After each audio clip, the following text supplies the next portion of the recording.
Welcome to the Horse Conversation podcast. In this podcast, we're going to have conversations about our relationship with horses and how we can form a kind understanding to be the change in the equestrian world. My name is Carolina and I am your host and the creator behind Horse Conversations. I have broad hands-on experiences from all around Europe, and I'm also studied in psychology and equine behavior. But this project really comes from the heart, and I hope that you enjoy these conversations at least as much as I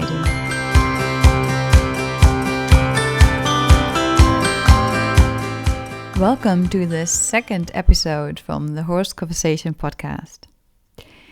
In this episode, I want to start with a topic, and this topic is going to be: what does a horse need to trust? When we talk about horse training and you're on the kind side of horse trainers, we often talk about trust. We want our horses to trust us and we want to trust our horses. But what does it actually mean to trust, and how much trust can we expect from a horse, and how does it look like when a horse trusts you? So trust has a lot to do with safety. When we work with horses, we of course work with giant animals that weigh like half a ton, and it's important that we feel safe next to them.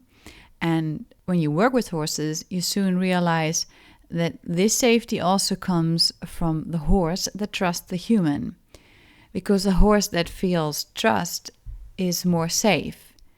It won't lash out, it won't rear or buck or bite or do anything that could cause harm to humans, because it trusts the human and the environment it is in. But how can we help a horse to gain trust around human and the humanized world they live in? For us, trust is about safety, so for horses, trust is about safety too. A horse needs to feel safe, and they feel the safest when their natural needs are met. So in the natural environment of a horse, they live with other horses, they live in a herd with a lot of members. They know it's often family, and they trust these members.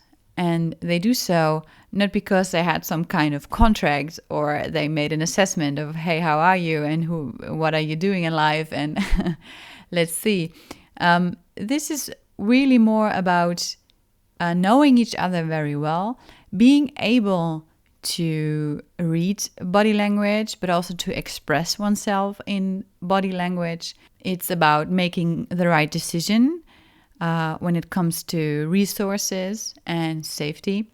So they kind of assess each other in every circumstance, more in the quality and ability to being able to save the herd and save oneself. What we therefore can do for a horse to help trust us and the environment the horse is in is, first of all, care for the needs of the horse and to have the resources available. So the horse needs to be free of hunger and thirst and pain and fear, of course. So the environment should be so well designed that the horse can let go of any fight or flight modus and can just fulfill its own needs, so it is balanced in the first place. And when it goes to engage with a human, we of course do not trigger any of these states, so we do not trigger fear or pain or whatever. This is easily said with horses that are a blank page. But in reality, most horses aren't. So we often encounter horses that already had their experiences and maybe are a little bit disturbed in their trust towards humans. And what we can do is still the same. Try to not trigger any more of fear or the feeling of unsafety with them, but try to always be the one person that guarantees the presence of resources and that guides the horses through potentially fearful situations without adding more stressors or triggers. and trying to avoid any other situations that are stressful. For example, when I got my horse Soleado, he comes from Spain and he has made a journey from Spain to the Netherlands, and he has met a lot of people and a lot of circumstances that probably weren't always calm and easy. So when he came to me, he was not that trustful of people in general, not of any objects that people can hold.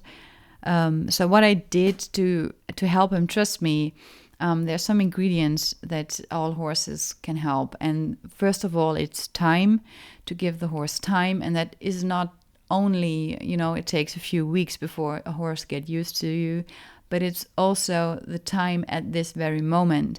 If you want to lead your horse somewhere and it stops to look around, give him time to process everything. And so they can find the trust in themselves and the trust in you to take a step further. The second ingredient is to be calm and authentic yourself.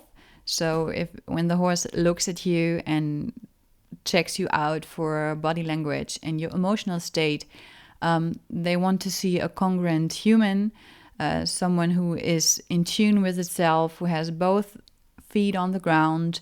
It doesn't mean you cannot feel any emotions or you cannot feel fear or anything. It really means that you are aware of your own feelings and that you are authentic with your expressions, and not that you're trying to hide something or trying to please someone, or, you're more in your head busy with your schedule or with problems at home or what others at the stable might think of you. So if you can leave that behind and be your true self and be authentic, then you can create space and room for trust. The last ingredient, if the first two are established already, and I would give this a few weeks if you have a new horse, but the next step is also important, to make space to grow. So it doesn't help if you keep your horse in bubble wraps and in a cotton candy world where everything's fine and you never encounter anything stressful or fearful, because eventually you will in this world.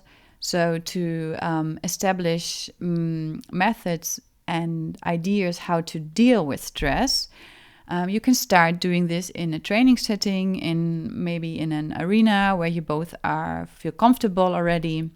So you can start working on trying to regulate the emotional state, and what do we do when we are stressed, when we are triggered, when there's something happening.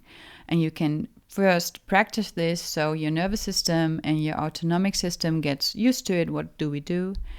And then you can go, and when you feel ready, to actively choose situations where you can test this methods you used, but also test your relationship and test your bond. Of course, never so much that it could break. You should never encounter something that breaks your trust, so always retreat before that.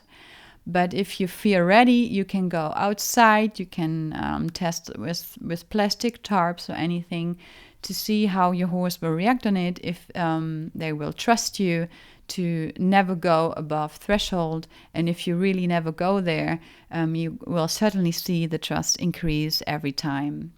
So whether or not you have a new horse or your horse has bad experiences from the past, I would recommend to go through these 3 ingredients every single time you meet a new horse or you want to establish a better bond with your horse. Give it time, be authentic, and make space to grow. If you want to comment, what does trust in horses look to you, or where you might struggle with the topic of trust with your horse, I'm happy to read about it and respond in the next episode. And any other feedback or suggestions are always welcome. Thank you for listening, and I'll see you in the next episode.